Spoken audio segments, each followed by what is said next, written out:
Recently, our cameras caught up with professional bodybuilder Mike Francois on the tour at Powerhouse Gym in Watertown, Mass. The lifters in that gym were lucky enough to be a part of his Champion Nutrition Seminar Series. Here's Big Mike.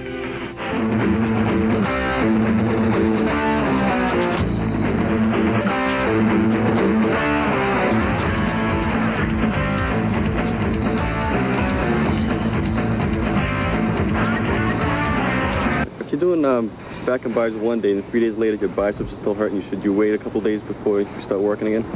You should, for a couple reasons. One, that you take the chance of being injured if you work a muscle and it's still sore, because it's not fully recuperated.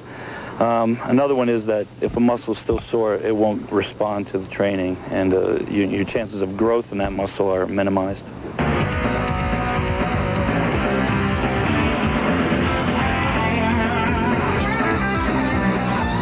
How does your pre-contest diet change as opposed to off-season, or as well as how does your pre-contest training and change as opposed to off-season? Okay, just without getting real specific, in general, the diet isn't a lot different. I eat pretty clean all year round.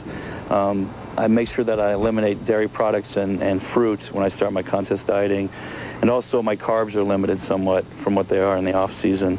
Mainly it's just the foods are basically the same for me because I do eat clean, but the calories are what makes the big difference.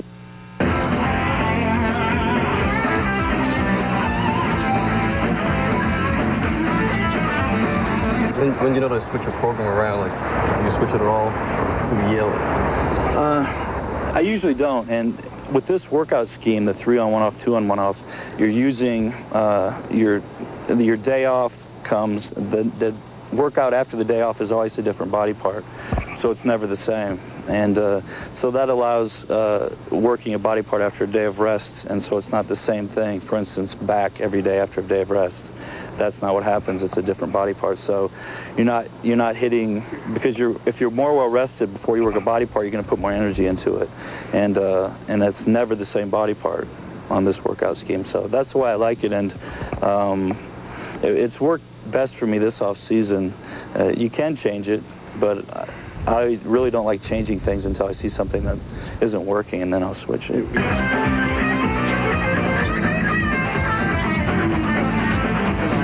Like, how did you train to get your thickness? Did you rely a lot on deadlifts? And wow. Yeah, because originally the people I started lifting weights with were mainly power lifters. And I never competed in powerlifting, but those are the people I saw lifting weights, and when you're young and impressionable, you just lift like everybody else lifts, and that's how I started those types of movements. And I was never around bodybuilders, basically, so that's why I stuck with the powerlifting movements, and I think that's how the best thickness is built.